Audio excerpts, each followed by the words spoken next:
আসসালামু আলাইকুম। ইয়াবনার শরণার্থী ক্যাম্প এলাকায় সোমবার ইসরায়েল আর্মির জন্য কবর রচনা করল আল কোচ ব্রিগেডস। লোহিত সাগরে ইসরায়েল ও গ্রিসের তেল ট্যাঙ্কারে হামলা হুথি আর্মির। উত্তর ইসরায়েলে আবার রকেট বর্ষণ হিজবুল্লাহর, নিহত অনেক ইসরায়েলি সেনা। ফিলিস্তিনিদের নিয়ে নির্মম কৌতুক করলেন যুক্তরাষ্ট্রের স্বঘোষিত জায়নবাদী প্রেসিডেন্ট জো বাইডেন। ট্রাম্পের রানিং মেট নির্বাচনে খুশি ইসরায়েলের গণমাধ্যম। বিডিভিউস ইনফোটেনমেন্টে স্বাগত জানাচ্ছি, আমি ফাহাদিয়া মিতু। আজ জানাবো প্রতিরক্ষা সংক্রান্ত গুরুত্বপূর্ণ কিছু খবর।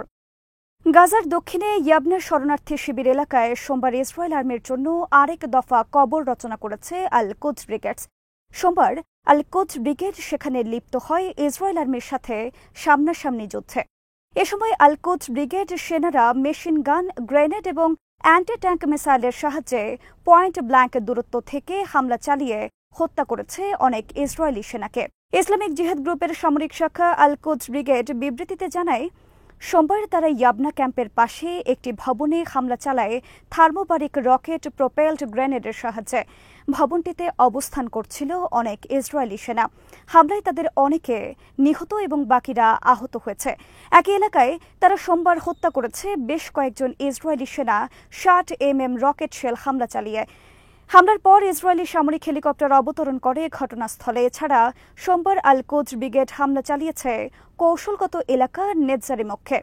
এদিকে তালাল হাওয়ায় সোমবার হামাসের কাসাম ব্রিগেড সোমবার ইসরায়েলের বোমার সাহায্যে ধ্বংস করেছে ইসরায়েলের 2টি Merkava main battle tank. Kasam ব্রিগেডের বিবৃতিতে বলা হয়েছে, ইসরায়েলের ছোড়া অবিস্ফোরিত বোমার সাহায্যে তারা সোমবার হামলা চালিয়েছে ইসরায়েলের মার্কাভা ট্যাঙ্কে। হামলাস্থলে রাখা ছিল 2টি মার্কাভা ট্যাঙ্ক এবং সেখানে অবস্থান করছিল ট্যাঙ্কের ক্রু সদস্যরা। লোহিত সাগরে ইসরায়েল এবং গ্রিসের 2টি তেল ট্যাঙ্কারে বড় ধরনের হামলা চালিয়েছে ইয়েমেনের হুথি আর্মি। যুক্তরাষ্ট্রের সেন্ট্রাল কমান্ড সোমবার এক বিবৃতিতে জানিয়েছে, 3টি সারফেস ড্রোন এবং একটি ব্যালিস্টিক মিসাইলের সাহায্যে ইসরায়েলের একটি তেল ট্যাঙ্কারে হামলা চালায় হুথি।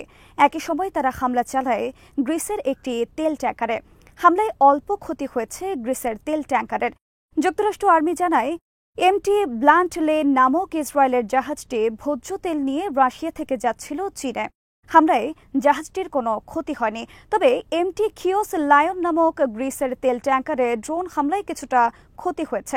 হুথি আর্মি মুখপাত্র ব্রিগেডিয়ার জেনারেল ইয়াহিয়া সারি এক বিবৃতিতে জানান, লোহিত সাগর এবং ভূমধ্য সাগরে সোমবার তারা 3 দফা অপারেশন পরিচালনা করেছে।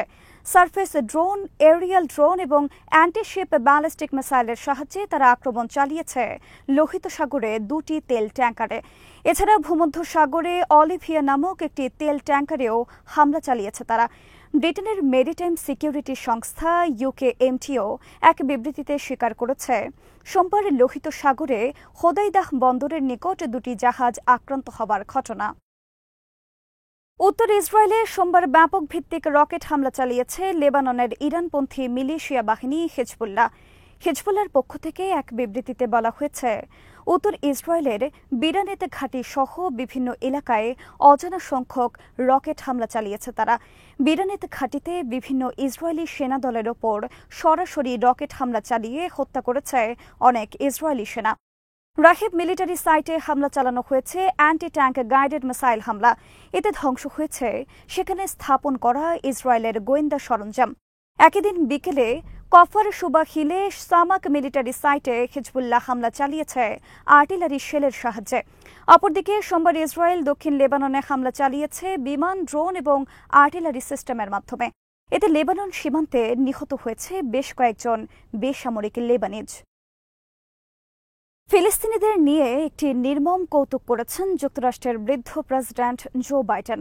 জো বাইডেন বলেছেন, তিনি ফিলিস্তিনিদের জন্য যা করেছেন তা আর কেউ করেননি।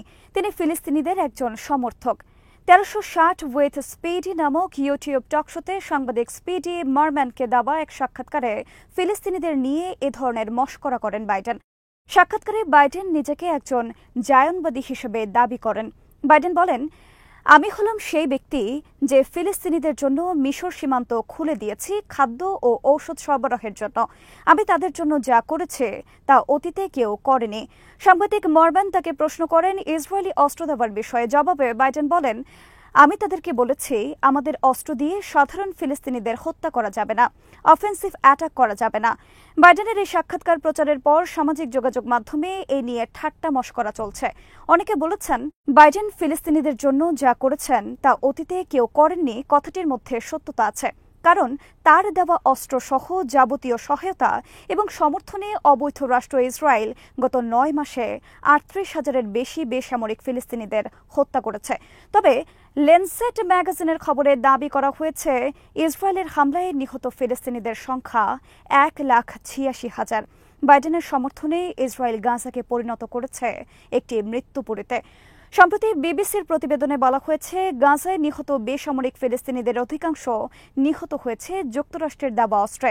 বাইডেন বলেছেন তিনি ইসরায়েলকে বলেছেন বেসামরিক মানুষ হত্যা না করার বিষয়ে, অথচ সর্বশেষ শনিবারও গাজার মাওয়াসি ক্যাম্পে ইসরায়েল বোমা হামলা চালিয়ে হত্যা করেছে ১.৫ শতাধিক উদ্বাস্তু। আর এই হত্যাকাণ্ড তারা চালিয়েছে যুক্তরাষ্ট্রের দেওয়া বোমার সাহায্যে। সোমবার সিএনএনের খবরে বলা হয়েছে রোববার নুসিরাতের স্কুল ক্যাম্পে ইসরায়েল মিসাইল হামলা চালিয়ে হত্যা করেছে ২২ জন শরণার্থী। এই হামলায় ইসরায়েল ব্যবহার করেছে যুক্তরাষ্ট্রের দেওয়া অস্ত্র। হামলাস্থল থেকে ধ্বংসাবশেষ বোমা পরীক্ষা করে পাওয়া গেছে এই তথ্য। রোববার নুসিরাত স্কুল ক্যাম্পে হামলার পর ঘটনাস্থলে যায় সিএনএনের একটি টিম। কেবলমাত্র যুক্তরাষ্ট্রের সমর্থনের কারণেই গত ৯ মাস ধরে ইসরায়েল গাজায় চালিয়ে যাচ্ছে নির্বিচার হত্যা আর ধ্বংস। গাজায় গণহত্যা আর যুদ্ধাপরাধের সমর্থনের কারণে জো বাইডেনকে অনেকে অভিহিত করেন জেনোসাইড বাইডেন নামে। যুক্তরাষ্ট্রের বৃদ্ধ প্রেসিডেন্ট জো বাইডেন সম্প্রতি কথাবার্তায় তালগোল পাকিয়ে ফেলেছেন। সম্প্রতি ওয়াশিংটনে ন্যাটো সম্মেলনে ইউক্রেনের প্রেসিডেন্ট জেলেনস্কিকে তিনি পরিচয় করিয়ে দেন প্রেসিডেন্ট পুতিন হিসেবে। এই ঘটনায় অনেকের মতে জো বাইডেন যেন পুতিন ফোবিয়ায় আক্রান্ত। তার বিরুদ্ধে ক্রমে জোরদার হচ্ছে আগামী নির্বাচন থেকে সরে দাঁড়ানোর দাবি। সাবেক প্রেসিডেন্ট ডোনাল্ড ট্রাম্প আগামী নভেম্বরে যুক্তরাষ্ট্রের প্রেসিডেন্ট নির্বাচনের জন্য দলের পক্ষ থেকে সোমবার আনুষ্ঠানিকভাবে মনোনয়ন পেলেন। সোমবার উইসকনসিনে অনুষ্ঠিত রিপাবলিকান দলের জাতীয় সম্মেলনে এই মনোনয়ন দেওয়া হয় তাকে। শনিবার হত্যা চেষ্টা আক্রমণ থেকে অল্পের জন্য প্রাণে বেঁচে যাওয়া ট্রাম্প কানে ব্যান্ডেজ নিয়ে সোমবার হাজির হন সম্মেলনে। এ সময় সম্মেলন স্থলে ট্রাম্পের পক্ষে স্লোগান দেওয়া হলেও বাইরে ট্রাম্পের বিরুদ্ধে স্লোগান দিতে থাকেন অনেকে। তারা ট্রাম্পকে বর্ণবাদী আখ্যায়িত করে প্রেসিডেন্ট নির্বাচন থেকে সরে দাঁড়ানোর দাবি জানান। সম্মেলনে ট্রাম্প তার রানিং মেট হিসেবে ঘোষণা করেন জেমস ডেভিড ভান্সের নাম। ৩৯ বছর বয়সী জেমস ডেভিড ওহাইও রাজ্যের একজন সিনেটর। তিনি একসময় ট্রাম্পের একজন কঠোর সমালোচক ছিলেন এবং তাকে আমেরিকান হিটলার বলে আখ্যায়িত করতেন। ডেভিডকে রানিং মেট নির্বাচিত করায় আনন্দ প্রকাশ করেছে টাইমস অফ ইসরায়েল সহ ইসরায়েলের অনেক গণমাধ্যম। টাইমস অফ ইসরায়েল তাকে একজন ইসরায়েলপন্থী হিসেবে আখ্যায়িত করেছে।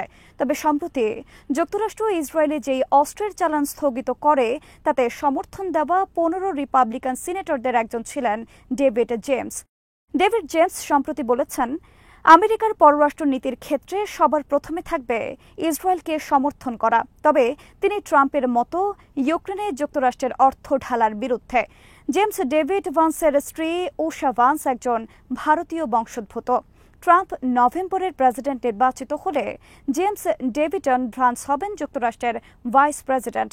সোমবার রিপাবলিকান জাতীয় সম্মেলনে যোগ দেওয়া সদস্যদের অনেকে গণমাধ্যমে বলেছেন শনিবারের হামলার পর ট্রাম্পের জয়ের পাল্লা এখন অনেক ভারী।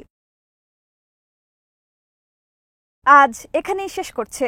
সমরাস্ত্র, প্রতিরক্ষা ও কূটনীতির নানা তথ্য জানতে চোখ রাখুন বিডিফিউজ ইনফোটেনমেন্টে। চ্যানেলটি ভালো লাগলে সাবস্ক্রাইব করুন, সংযুক্ত থাকুন আমাদের ফেসবুক পেজে। আল্লাহ হাফেজ।